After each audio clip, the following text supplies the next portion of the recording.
Welcome to Moss Marketing Mondays, aka the M3 Podcast.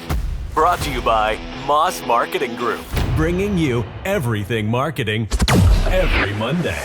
Stay tuned for marketing tips and tricks you can use today. The M3 Podcast, marketing knowledge to help you succeed. Let's get started. Welcome back to the M3 Podcast. This week, we got Ricky on from the MFG crew, Dre on, and our guest, Kevin Hall. Thank you for being here. Absolutely. Platform manager at Briggs Auto Group. That's correct. And, I mean, we've been friends for quite a while. I'm friends with your brother, Brian. And the car business, it's crazy, the network of people that the friends that we've made in the car business and the progression of friendships that we have. And our paths have crossed multiple times in the car business. And now working with Briggs, working with you week over week. And you guys are actually running a podcast now at the Briggs Group. And so what's that called? The Briggs Auto Insider. Absolutely. So we've already primed you up a little bit on that one. So if you want to go get some knowledge on the auto business, how to buy cars, things like that, it's on the Briggs Auto Insider. What do we got? 4 episodes on already? I think we dropped 5. Yeah, I think 5 drops tomorrow. Perfect. So Trucking right along. I know. Making progress, educates people. So. I like it. So let's talk about you, and let's talk about where it all begins. Where does the story of Kevin start? Well, I spent 25 years in a different industry, beef, and then early in COVID there, made a decision to change industries. Thought I was going to go to just do some B2B sales, a lot less stress, a lot easier life, right? And then COVID, in the middle of that. So it's like, well, that's going to be over in a few weeks. So then, things will get back to normal.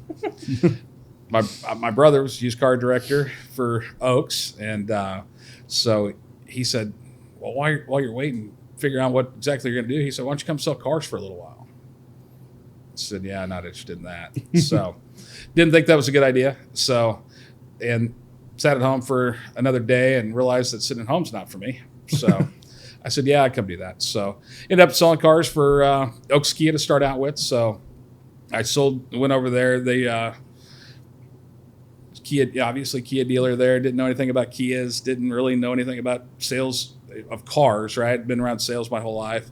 And so didn't have a lot of processes in there when I got there. It was post-COVID, so they kind of had eliminated a lot of the staff and just had all kind of new people around there. So saw a lot of potential in the dealership and that. So started there, sold cars for, I think it was 5 months, then moved into management. So moved into new car manager, kind of put pricing strategy, marketing strategies together and that kind of thing as far as how we present our pricing and that to the public. So ended up general sales manager over there. Spent, fast forward 3 years, some changes happened within the company and realized it wasn't the best fit for me any longer. So kind of went out trying to find what would be the right group to align with. So ended up meeting with Russ Briggs and spent right around a month visiting the stores, working with him day in, day out, trying to figure out, making sure we were aligned on what our vision was, what we were trying to accomplish, and how we would pair working together. So after about a month, came to the conclusion that it was a good fit, and we been going here for about 4 months, I think, at this point. So that's a very, very fast. Was that an elevator pitch? No, but that's a very fast car business step up. That's very unusual in the car business for somebody to step in and level up that quickly in the car business. So what did you do before the car business? So I was in the industrial chemical business. So I had a lot of leadership roles, a lot of sales experience, training, recruiting, helping operations side of the business, just all aspects of the business. And so had a lot of knowledge and experience coming into the car business. So it was just adapting to what the difference in the industry and then just kind of rolling on from there. So what did your training, because you're somebody that when I first met you, I'm like, okay, this guy understands it differently.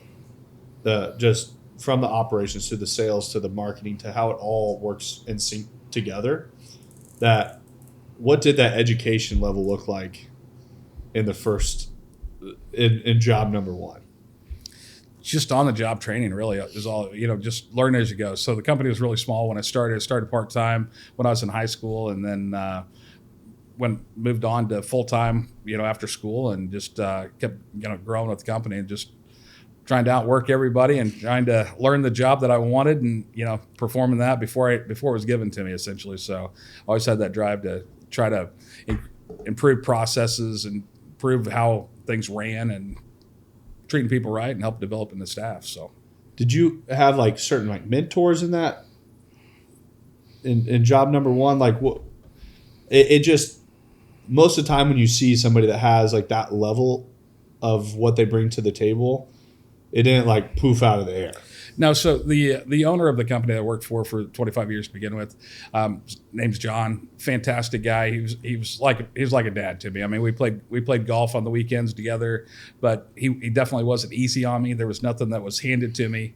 There's several times they hired somebody in at a position above me that I wanted, that they hired somebody from the outside, and it was my mission to make sure that I outperformed that person and survived longer than that person, right? And made it the obvious answer to that I take that position. So, but he challenged me in a good way. But all the having somebody that really holds you accountable and really takes the time to teach you the numbers, teach you what the expectation should be, I mean, means a lot. I mean, it really just gave me the foundation of what I understand about business today. So, and I think that's a crucial part in anyone in business at any spot. I see a lot of people get into business, and like I feel owners in today's world and a lot of different industries are so fearful about hurting someone's feelings, and they're not hard on them. And it's the second you're hard on someone, they think that you're coming from a negative spot. Sure. I think that tough love is what makes great people in business. Not just in business, that's just across the board in any type of development. You have to have somebody that holds you accountable. I think it gives you the calluses on your hands, like when you're lifting.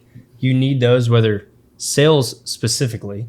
And if you were in that industry, I feel like that was a lot more difficult in a way. Was that door to door? No, it was business to business sales. Business to business. So yeah, it was calling on restaurants, hotels, state government facilities. So we had pretty much any kind of chemical product you use to maintain buildings, grounds, or equipment. And I'm sure every time you went in, they loved talking to you, like right out of the get-go. It's so it's a lot of fun. It's all about talking to people, getting to know people, and trying to find something to relate with, right? So it doesn't matter if you're selling cars, you're selling soap, or selling magazines, or whatever it is. It's all building that connection with somebody, build that trust, and let them know that you're there to help them. I mean, if you come from the mindset in whatever you're selling, you're trying to find a customer that'll benefit by buying your product, then you're going down the right path. If you're trying to find somebody to sell something to because you just want their money, you're not going to be successful in what you do. So you got to have that heart of a servant. You got to be there to try to figure out how to solve a problem and make their life easier. And that creates the value for your product, and then your product sells itself. Square peg, circle hole. I think there's a lot of people when it comes to sales they're 100%. They're just trying to make money. It's all about them. It's when you are selling anything, people are going to tell you what their problem is. Absolutely. You have to be the problem solver to say, how do I solve that problem and make your life better? And it could be, if you're in B2B sales, if you're in B2C sales, it doesn't matter what you're doing. But if on vehicles, there's a lot of times where I see it in the automotive space where salespeople lack listening to the customer on the difference between wants and needs. You and I have had this conversation, on several different occasions. It's, the salesperson that's going to be successful in this industry or any industry they go in is the one that's going to listen to the customer and really understand by the information they get from the customer what's the best fit for them. It's not the salesperson that when the customer says, that's a cool looking truck, I want to take a look at that truck, and they go out there and they try to just tell them how pretty it is and tell them that budget doesn't matter, just sign up, buy it today, you'll be cool because you own it. Right? Those people are going to be short-lived in anything they do. The people that actually solve problems for people and actually listen to them and create value for that customer, those are the ones that are going to have people to come back and buy from them. Yeah, and that's in sales. If you are building that funnel that's always coming back, if you get into any sort of sales and you're just always grinding from ground zero all the time, it's a pain in the ass. And I saw it when I got into the car business from witnessing somebody that I'm good friends with, Jamie, that I work side by side with, and I have a lot of respect for him, that he was great at sales.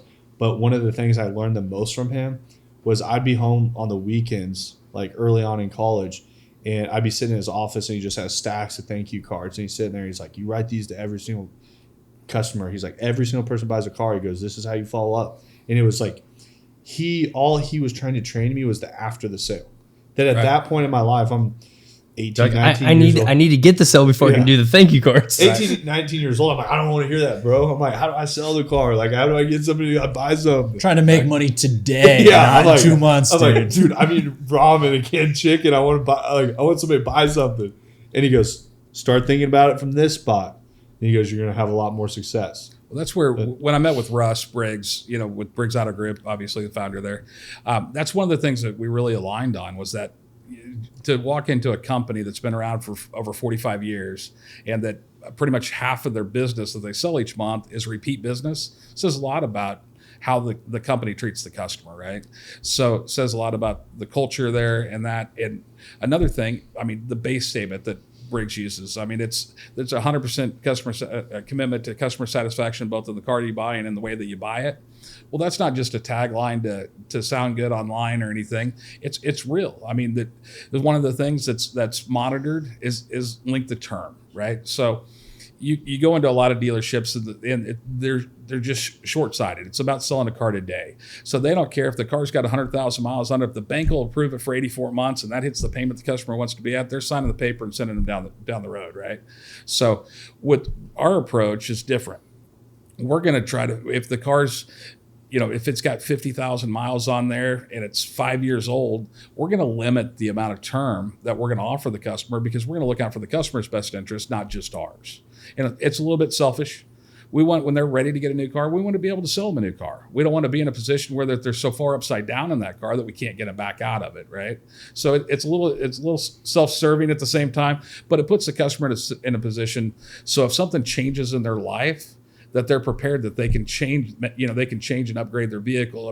You sell somebody a car when they're 22 and they're single, they're going to college, they don't have, and 2 years later, 3 years later, they're getting married, they're having a kid, their needs change, right? So they want to go from that small economical car they're commuting back and forth from Kansas City to Manhattan or wherever, to now they need a small SUV so they can support their family, right? And so we want to set people up for this to be successful going forward. And we have those. Does that mean if somebody wants a longer term that we'll say no? We're not, we just want to make sure they're educated on what's the best way to buy the car, what's going to put them in the best decision. If they choose to make the decision to go a longer term, we just want to make sure we educate them first. So I think that's one thing that's been overlooked in a lot of sales training is I've taken a bunch from a lot of different individuals, and I had the opportunity to go to the Ron Rehard Finance School. I flew out to Utah and went through it. I probably one of the best in the class on all my tests I took there. I was like, awesome. And at the end of it, the last day, he's like, I don't care if you've learned anything here. He's like, you have one mouth in 2 years. He's like, all you need to do is shut the F up. He's like, the second you stop listening to a customer, that is the second you will not sell anything. Because he's like, you will sell them the wrong product and they'll be mad at you. He's like, if you listen to what they need, they will tell you exactly what product to sell them. And after that, out of all the sales training, they also teach how to hard sell, all that stuff. And I'm like, small town man, not going to work. But you go through it all. And after that, I came back and I'm like, he said the only thing I need to learn is that. And after that, I literally sat there and I felt like I talked maybe a quarter of what I did in the box. And after that, I'm like, my numbers are really improving. Well, we all like to sound like we're really smart when we run a sales class and we tell people, if we just listen to people that tell us how to sell them, they're not telling us how to sell them. They're telling us what they need. And then we know what to fill that gap with, right? How to solve that problem for them. So we're not really selling them. They're giving us the information of what they want, and we're pairing that up. All we got to do is ask the right questions and listen to them. And I think when you say ask questions, most of the time when you see the way a sales process goes is it's a salesperson just saying a lot of stuff to someone that you can go out and be the best at doing vehicle walkarounds, but if it's on the wrong car, it never matters. Right. And I've bought vehicles where I'm already set on the vehicle. I'm already there. And then they're like going out and trying to do a vehicle walk around. I'm like, well, I don't need that. Like, I just want to see numbers, bro. Yeah. I'm like, I've already got the numbers all like, and they just don't know what to do. And I think a lot of times it's like, and then I've went to the same stores that instead during that time, they're like, do you need to know anything about the vehicle, anything like that? And I'm like, no, I'm good. And then we just start conversating about what's going on in life. And then I end up having a relationship with those people on Facebook that I'm still friends with them, that if I'm looking to buy a vehicle, they're on my list of somebody I'm talking to. Sure. And it's just like, that is, I think, so underplayed is the overall big picture of what it is. Sure. You put somebody in a terrible position in a car, and you saw it happen a lot in the COVID era, that I think dealerships are going to end up starting to eat a lot of crow on ones that made bad decisions at that point, that they could just knock people's heads off one after another because inventory was scarce. That COVID, we saw something that I don't think the car business has ever seen. Or never will see again. Either. Never will see, that inventory became more valuable than customers. It's the first time that switch has ever happened. That from people I've talked to that have been in the car business forever, I've had guys that are like, well, you're young. You haven't been in the car business that long. I'm like, has that ever happened? I'm like, well, no. But right. It's like inventory became so scarce to where it's like dealers saw this huge amount of money they can make on these new vehicles. And then that's going to come all full circle back around when that person wants to come trade it in. And I'm like, oh, yeah, you're $50,000 flipped. Yeah, I mean, there's definitely going to happen on some things. The manufacturers, though, stepped up and helped a lot of people through this time with that by raising MSRP so high. With the shortage of used cars, those values are still high on those trades, higher than they would have traditionally been. It's amazing to see how much the price increases. Inflation's a real thing. Yeah. So. Who would have thought? Yeah. I think the car market has seen a very unique cycle right now. And I think it is coming closer back to a level area. But it's also like now you have people like interest rates are high, I'm not buying a car. Like manufacturers are coming out with crazy incentives right now. Some definitely are. The models that are tougher to move.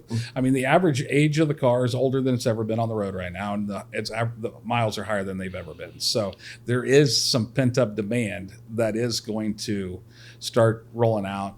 I don't know if it's going to be when the sun actually melts all the ice out here and we're ready to start the year, or if it's going to be, whether it's tax season, it's going to be the first interest rate drop.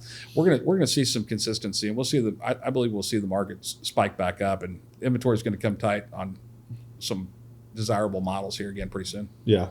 So when you have a new guy come in to the store, and I think we have a lot of people that have ended up in our circle that listen to podcasts, things like that, and we see that circle keeps broadening with new people into sales, new people that are getting into an industry. What is it when you get that first person that's super green, they've never done it before, and I remember being that 18-year-old that I was like terrified to sell. Like, what do you tell that person? Like, how do you start off like training that person to get them rolling? So a couple different things. I believe that every customer that walks into one of the dealerships walks in to buy a car. Right. So they're all going to tell you they're just looking. I'm that guy too. I tell the story all the time. I went to Nebraska Furniture Mart. I bought a TV online, but I wanted to go see it first. I was just going to pick it up. Right. And I thought, well, I'm going to go in and see it first. Just make sure I like it before I load it up and take it home.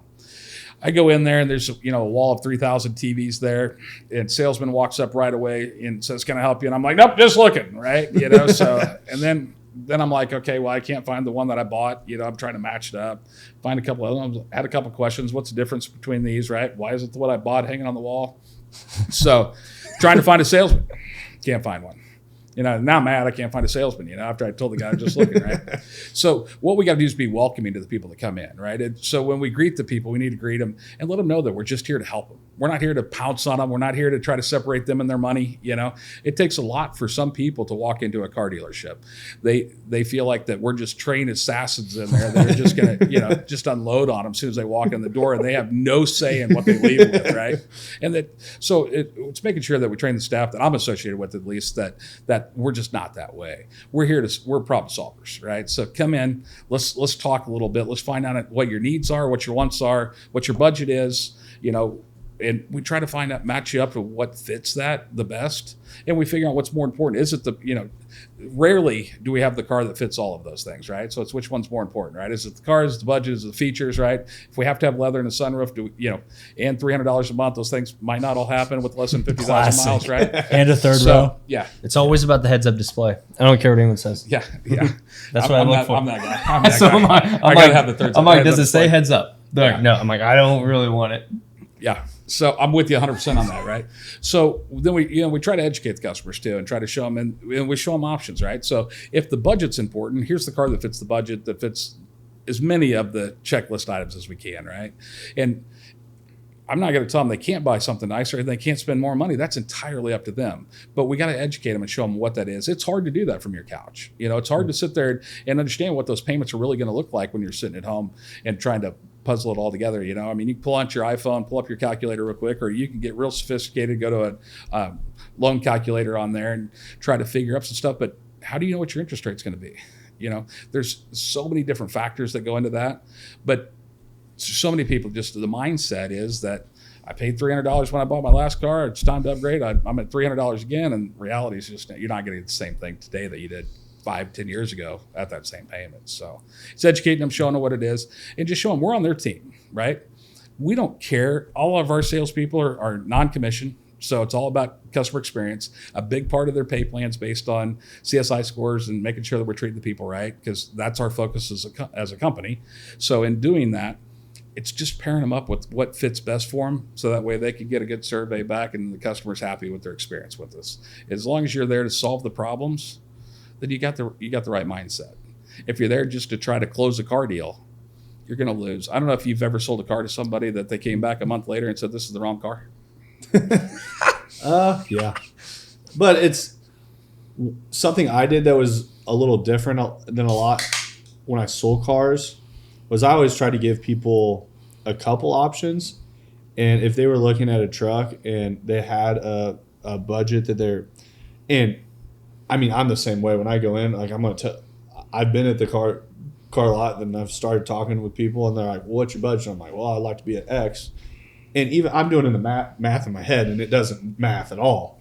Like, if they give me 0% and everything, it doesn't even work. Like, I was even in the car business, and it's just like, I just feel like that's going to then try to give me the thing closest to that. But it's what I would do is, like, if they were looking at a Chevy 1500 and they're telling me a budget, and I would give them hey, this is what the one looks like with cloth and everything like that, and then here's one with the leather and the sunroof and all the other things. They have a price tag on it. And I think the other misconception from a lot of people, they would come in, they're like, well, you guys, I've spent $50,000 here. So it's like, I'm like, oh, you think we get the cars for free? Yeah. Oh, yeah, the truck shows up and just drops them off here. We 100% free. You don't grow them out back? Yeah. We grow pickup trucks in the back. It's a truck farm. It's a truck farm. Welcome to the truck farm. Come harvest one. Yeah. They're kind of like carrots. They come out of the ground. Okay. I'm like, we have to go buy these vehicles, right? And they come in. So I'm like, that $50,000, like, you would have somebody come in, they're like, yeah, I spent $50,000. I'm like, yeah, I lost $4,000 selling you a car. Right. Like, yeah, I really knocked it home on that one.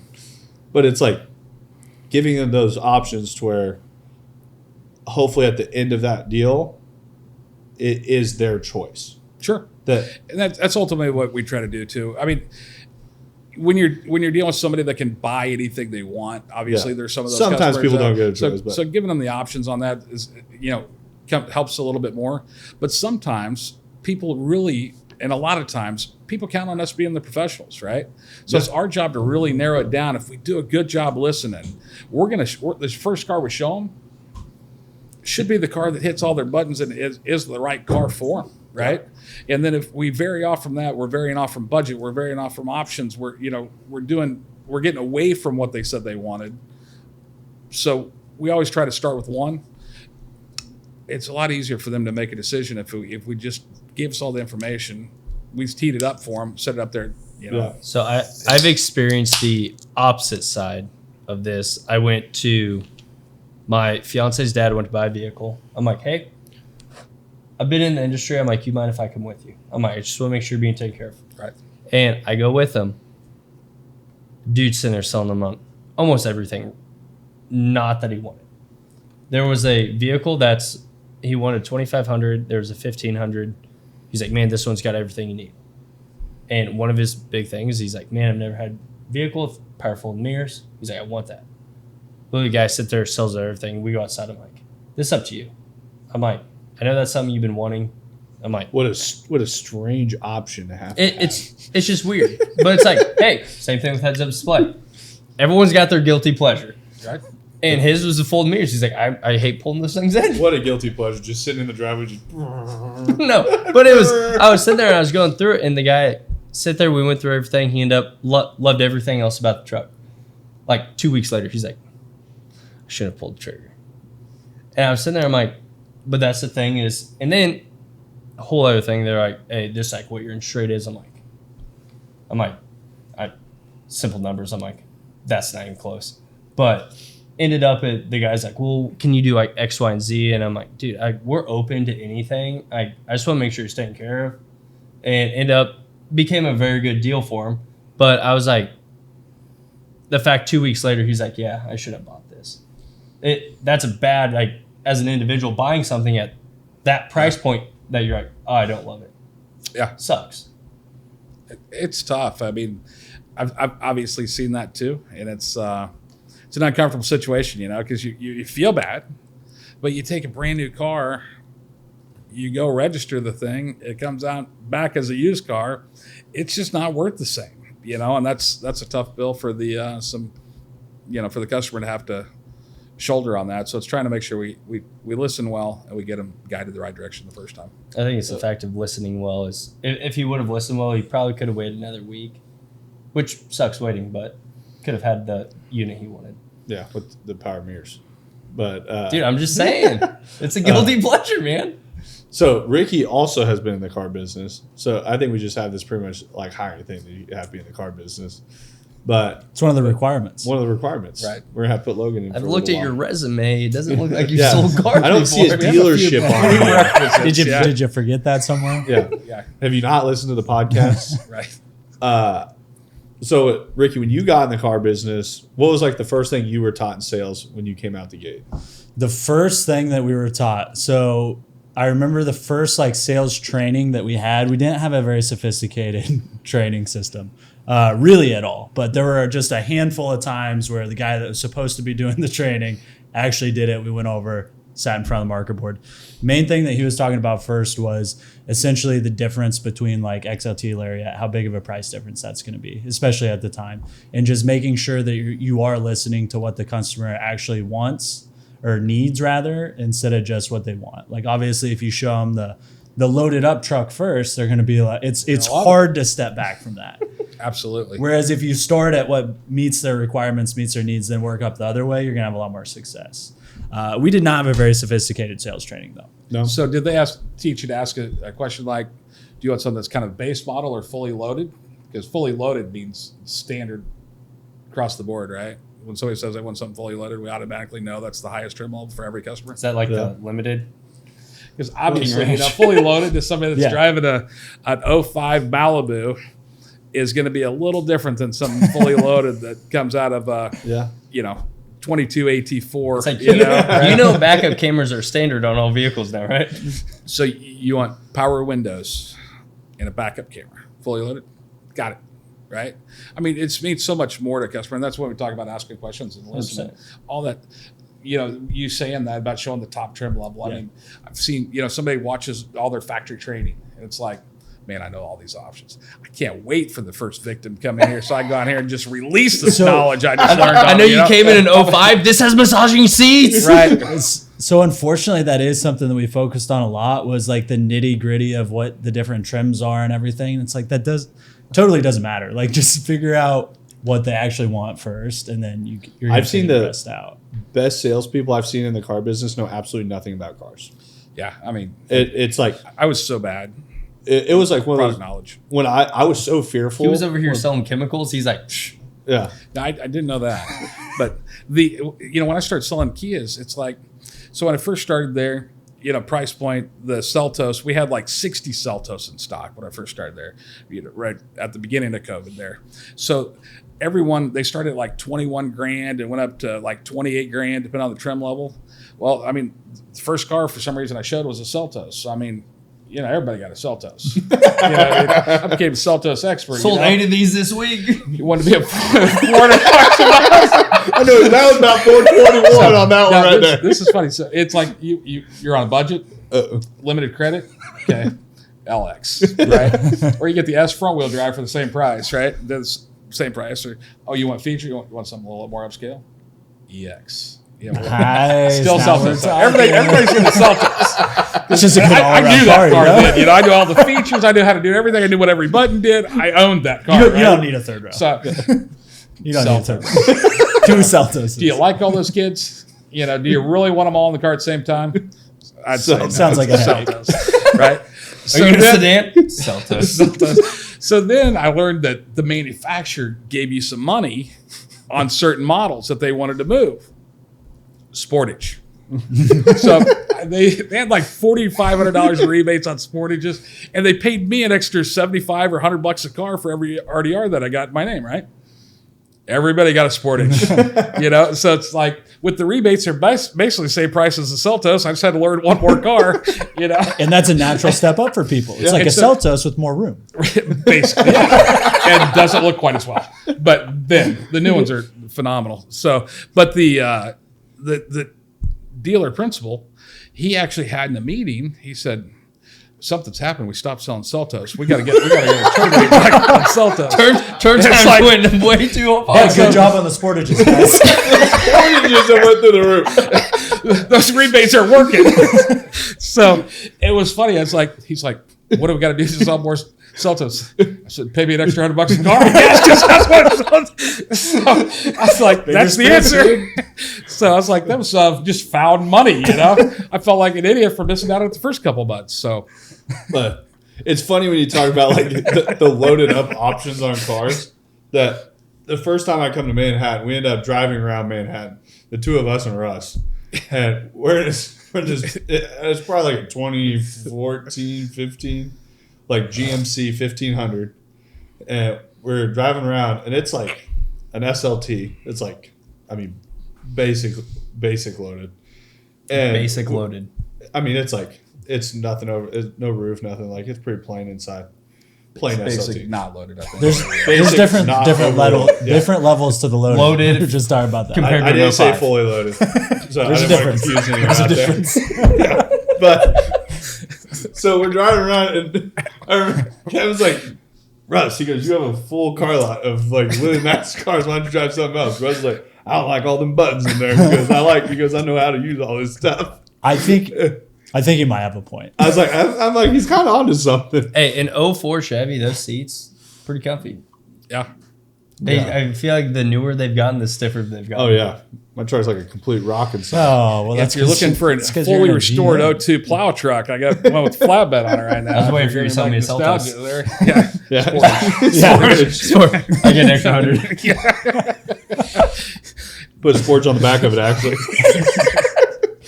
But that is so funny. How easy it is. When you're talking about where it's payments, price point, and that, and even just in one trim line, like on Seltos, you can pretty much meet everybody's needs. It's not oversized, not too expensive.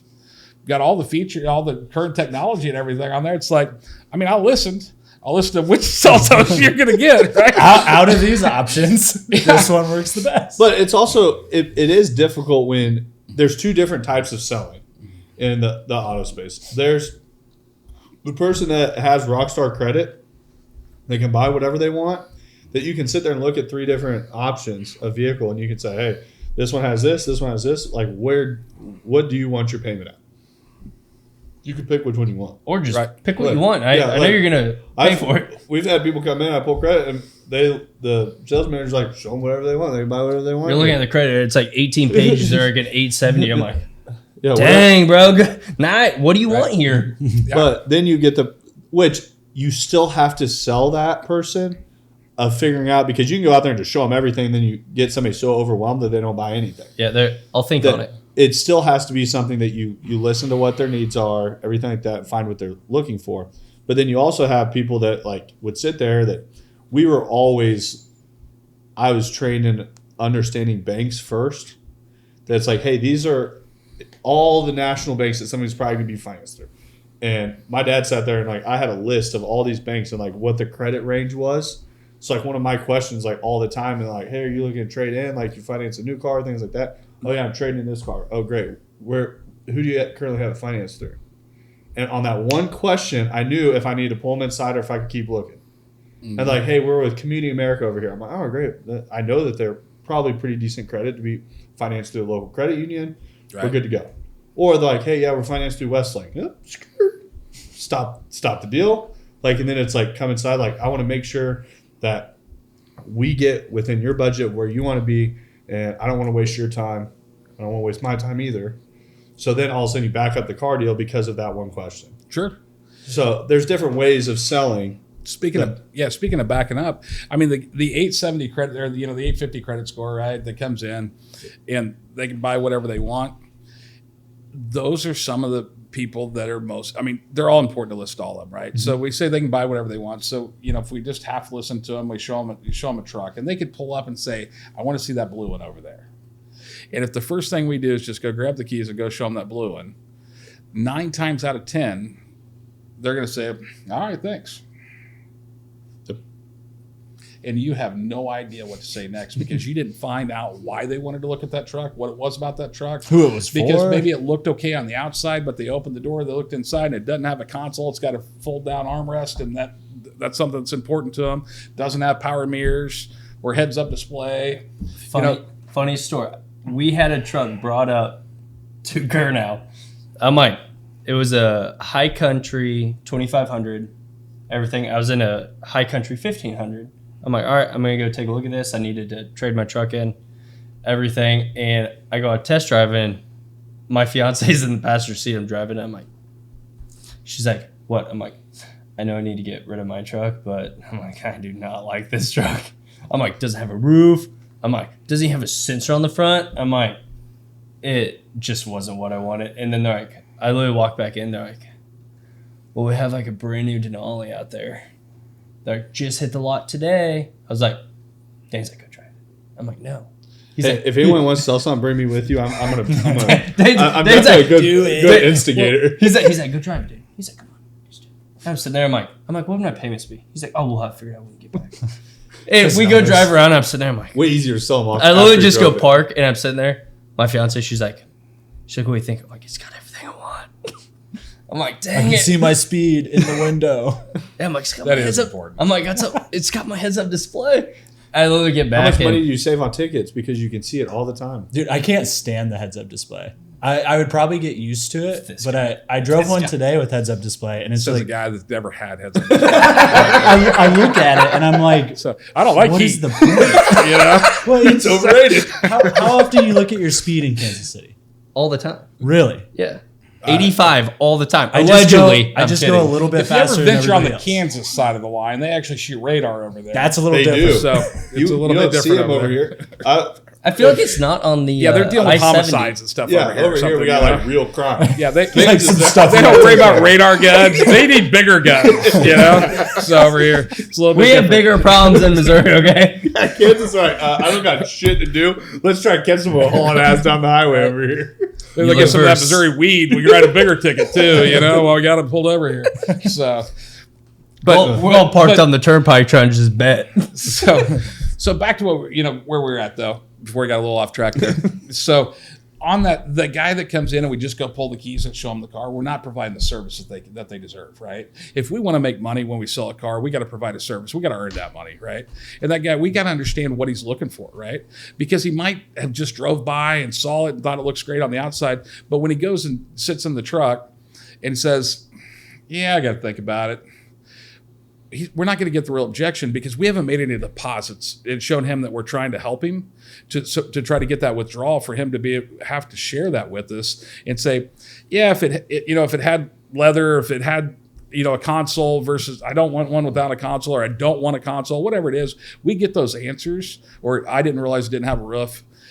A lot of times they're not going to tell you that because I don't want to tell you that they don't like your truck. They're just going to tell you it's easier to just say, I'll think about it. And then they'll go to the next dealership and they'll go buy one somewhere else, right? So, because they're probably going to ask some questions. They're going to find out, or the guy's just going to keep driving around until he stumbles across the right one, I guess. That could happen. But when we have a customer come in, we owe them the time that it takes to be able to understand exactly what they're trying to accomplish and be able to help solve the problem and make sure we're aligning them.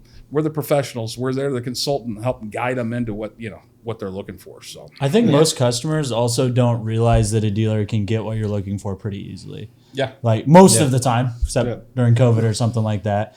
Like if they don't have it, just tell them what you want and they're going to be able to get it for you. Absolutely. I think customers and salespeople, like human beings in general, just take the path of least resistance. So like you said, they may have a bunch of objections of this truck, but to them, the path of least resistance is just saying, hey, thanks for showing me, on to the next deal. Just like when you go in to look at your TV and you're like, hey, yeah, I'm just looking. Path of least resistance in your head is the process of like, I'm just going to go find it. I'm going to look at it, make sure it's good.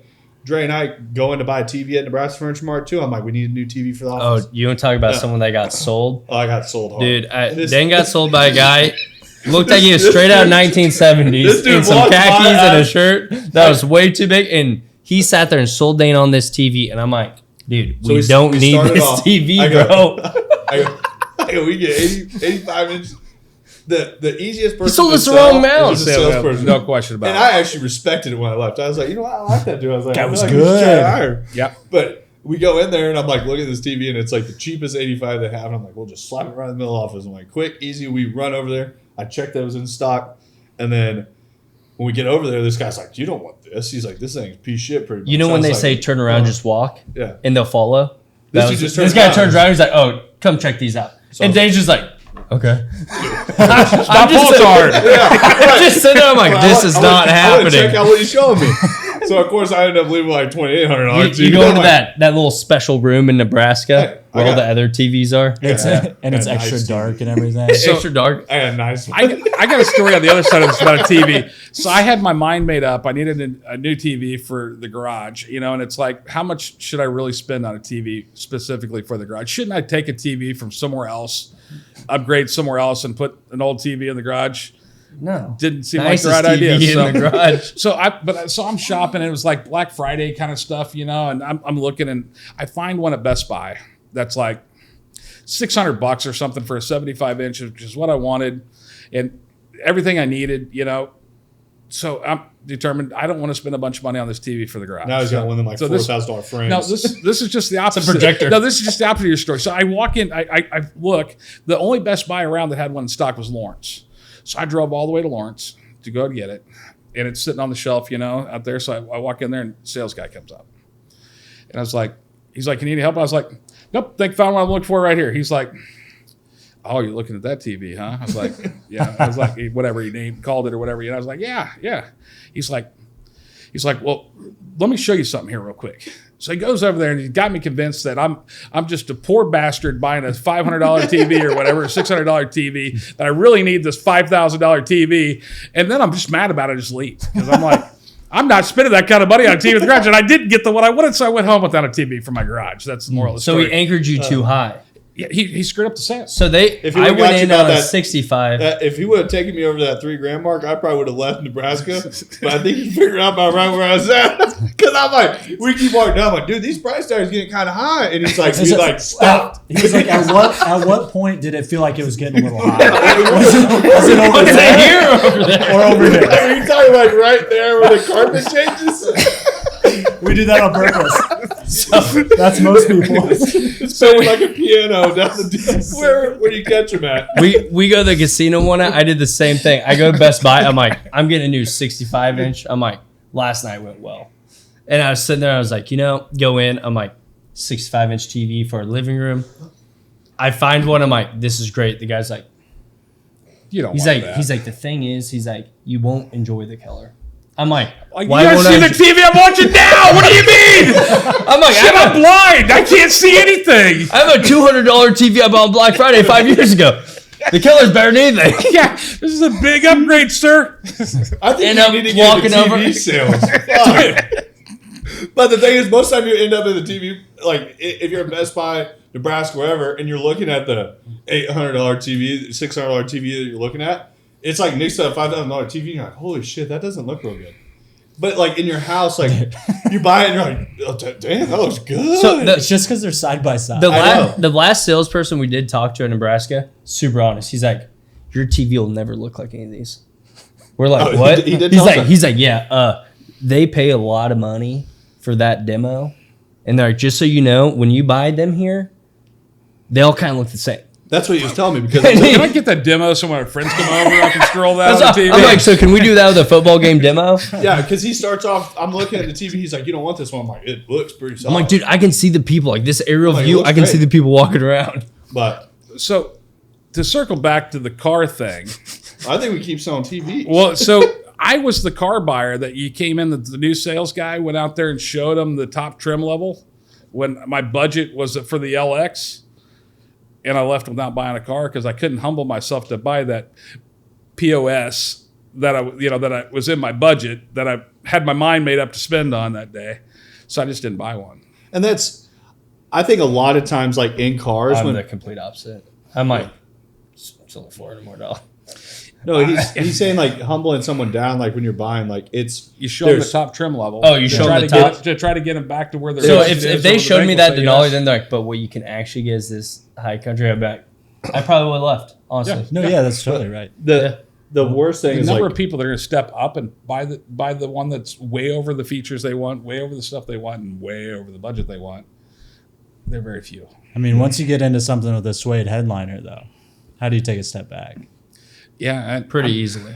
see, and I feel like that's like punishment for buying the top trim level on some of those cars. The suede headliner. I don't know that one of my new trucks kind of nice.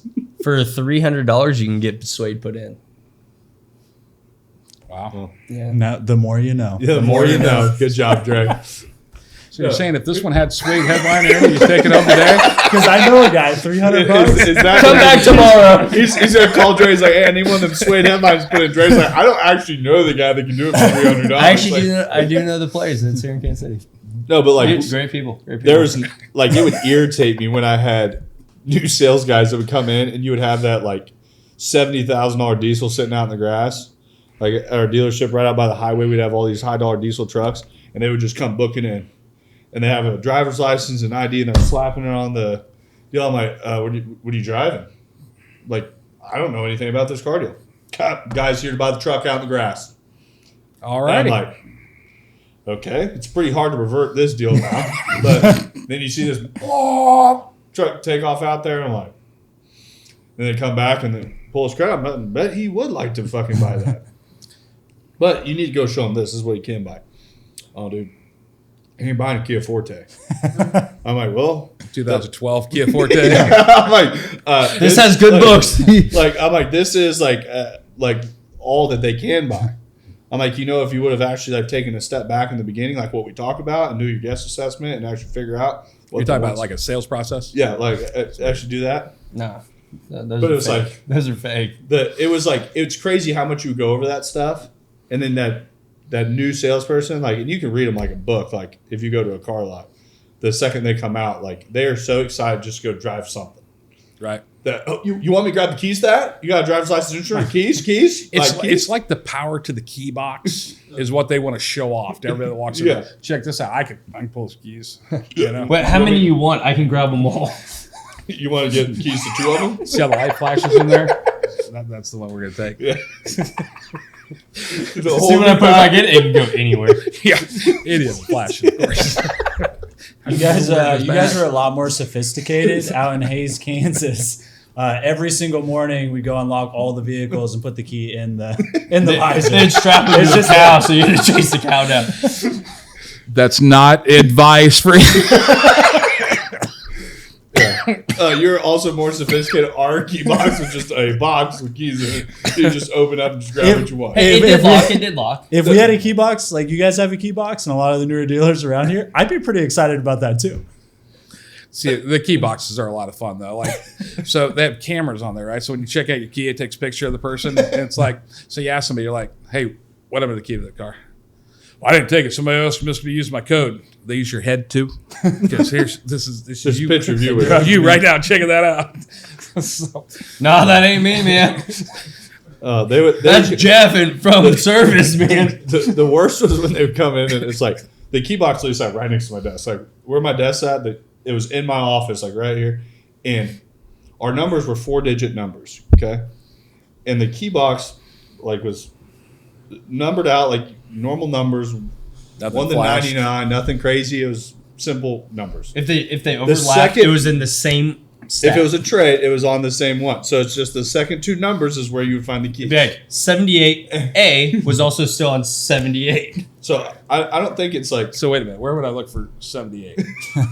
so. It's not that complex. And people, 76. Salespeople would come in and they'd be staying in this box, and you can just hear them up there like.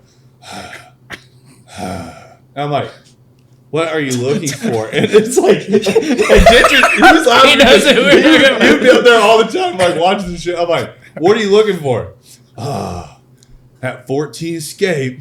And I'm like, I literally like look for my desk. I'm like, yeah, it's right there. And they're like, oh, okay. They grab it, and then they would grab like the most like furthest opposite vehicle possible. Like they'd grab that and like a. I also needed the 2019 F-250. Yeah, like literally like a new Super Duty. And then I'm like, Same customer. Yeah. Same customer. I'm like, It's a 2-car deal. I go, 2-car deal. I go, you have 2 people here? No, the guy's like between a escape or I'm like, holy shit, what are you doing? Not sure he wants to pull a 5th wheel Or or get get 90 miles to the gallon. It's going to be one of the two, though. really like He's going to that make a decision both. today. Yeah, it's like, but they're always like, yeah, no, they're here to buy them. Do we like, have the key to the toy hauler as well? Do you have a quarter we could flip?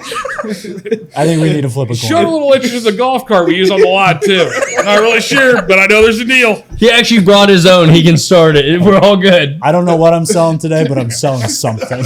But the funny thing is, like, we joke about it, but like that shit real. happens like No, every day. all the time. And like it's funny when I talk to people like that have never been in the car business, and like that doesn't really happen. I'm like, no, I swear to God, it happens like every single day.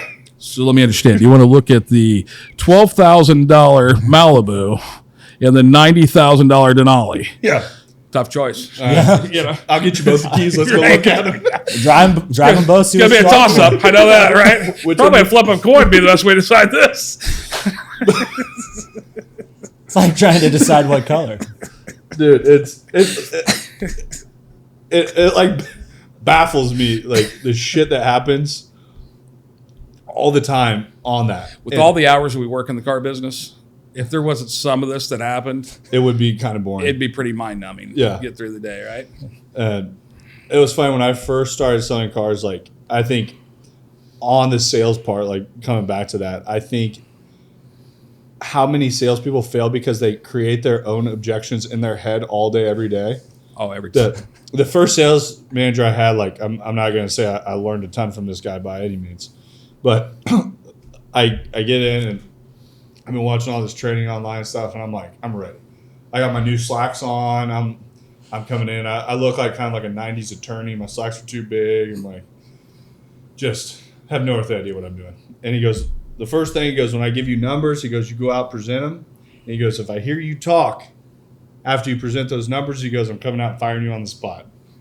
And I was like, he's like, I'm not joking. Yeah. And This isn't the point to laugh. We'll cue you for that. yeah, and I go out the first time I present all these numbers, and I'm like, hey, bro, he said he wanted $2,000 off on the car, and he said that he wanted this for his trade, and he said he had no money down, and he's like, he goes, We're off in every single box. yeah, that's what I'm really saying. I'm like, hey, bro, this is nothing that he told me.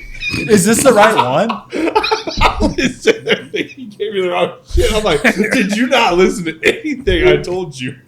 I'm like, I told you everything that you told me, and I came and relayed it to you, and you gave me this. It's not even close. I'm like, this dude's going to fucking punch Low payment, long term, no money down, and I want a $5,000 discount on the car. He literally looks at me. He goes, "What you told me doesn't make sense." I'm like, "No, it makes perfect sense." Like I was thinking like, yeah, like this guy's telling me all this. I'm like, I got a car deal. Dude loves his truck. So he gives me all this. He goes, "You go out there." He goes, "You present that," and he goes, "If you fucking talk," he goes, "I'm firing you." I was like, "All right." I'm new. He can't fire me just yet. So I go out there and I present all this. I'm like, this dude is going to be so pissed. The guy's like looking at it. He's like, and it felt like it was like 15 minutes. So it was probably like 45 seconds. But the guy's like, yeah, it looks great. Let's get it going. And I come back and Are you sure? Because this is not what we talked about earlier. I go, Were you just lying to me earlier? I go, what did you tell me earlier? Because we were way off. Did I mishear you? Yeah. But then later afterwards, he breaks it down. He's like, this dude told you wanted this payment. He goes, you come in on a truck that's this price. He goes, it does all the math. I'm like, oh, okay, that makes a little bit more sense. At 0%, that still doesn't add up. Yeah. I mean, it's whenever I would buy a car before I got in the car business to buy a new truck, and I'd get a new truck every year and a half. And I drove Yukon Denali, Stereo Denali, so they were always nice trucks, Nice trades, nice trucks, right? So I'd go in, when I go to the car dealer, I mean, I hate dealing with salespeople, because I always got the one, And so. You sure you don't want to look at the $12,000 Malibu, too? They're trying to run me through the process, and I'm like, yeah, I'm not playing, right? So what would you like your monthly payment to be? I'm not buying payment, I'm buying truck. Well, where would you like your monthly payment to be? Close to zero as possible. I mean, I just made it impossible for them. So he's like close to I already know I was zero. buying the truck. Yeah. I'm just making sure they didn't, screw with the numbers, basically, right? So, but it was. That sales guy's like, hey, when I talked to him, he said he wanted a $0 payment. So if you're saying we can get you at $0 or buy the car today, I'll go see what I can do. I'm going to have you sign right here. I'll run it back. Did you initial by that?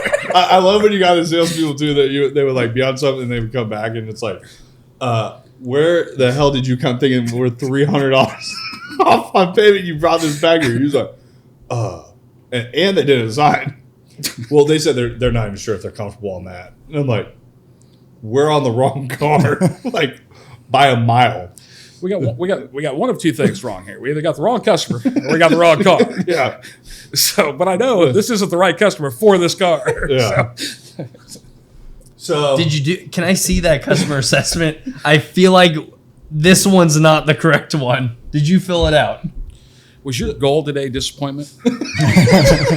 Because you achieved it.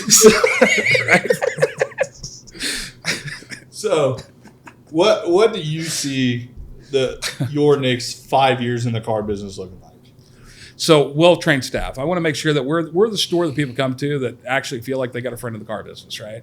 So even if it's their first time, coming in, that it doesn't matter which one of our rooftops that you walk in, or whether you're in Manhattan, Fort Scott, or Topeka, you're going to get that same experience, that same commitment to make sure that we're going to solve the problems, right? So we're going to listen to you. We're going to make sure that if you come in, we're going to do everything we can to make sure we can get you lined up with the right vehicle for you that makes sense with your budget. So, hell yeah.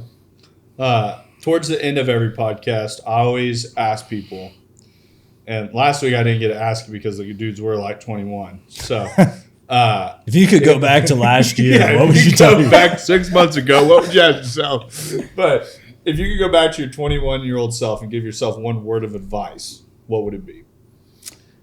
that's a tough question. And we always loaded up to. Is this where we talk about my ex-wife and the bad decision I made there? I mean, there's a lot of different things, right? Was this professional that we were talking about? What route are you trying to go down? Maybe He pulls out like a little pad of paper. He's like, "Oh, I've actually been ready for this."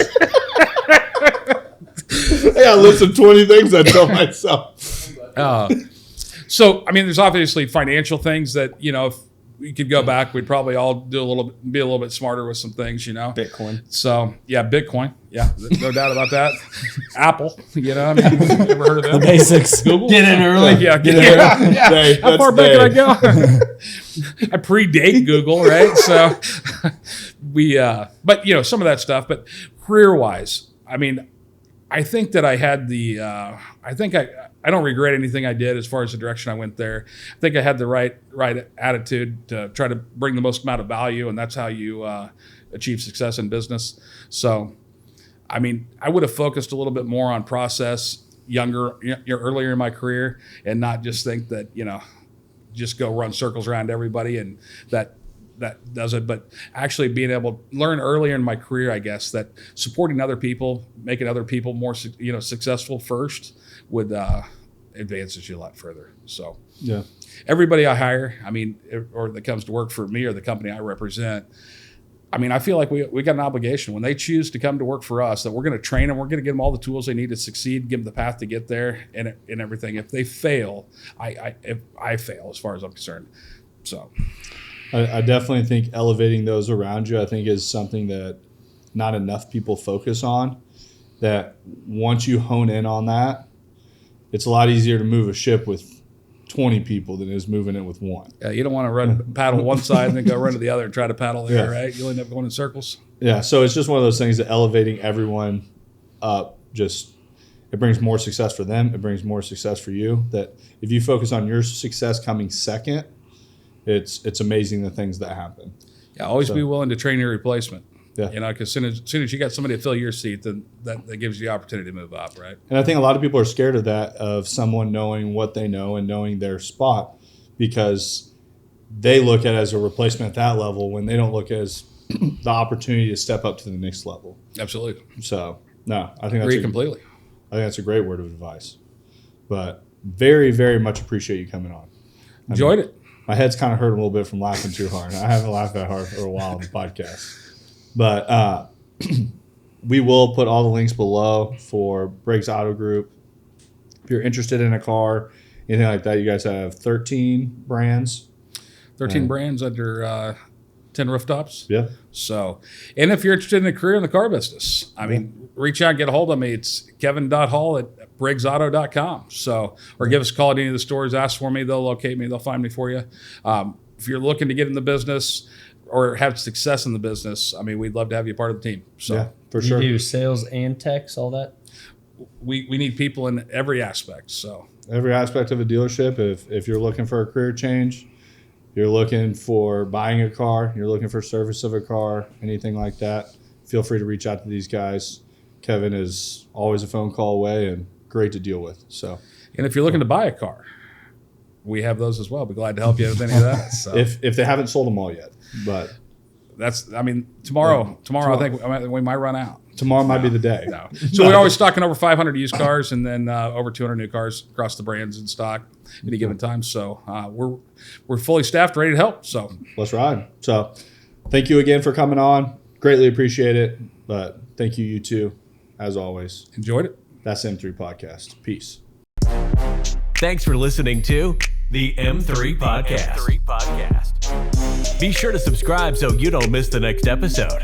Want to learn more? Check us out on Instagram at Moss Marketing Group, on Facebook at Moss Marketing 58, or on our website at mossmarketinggroup.com.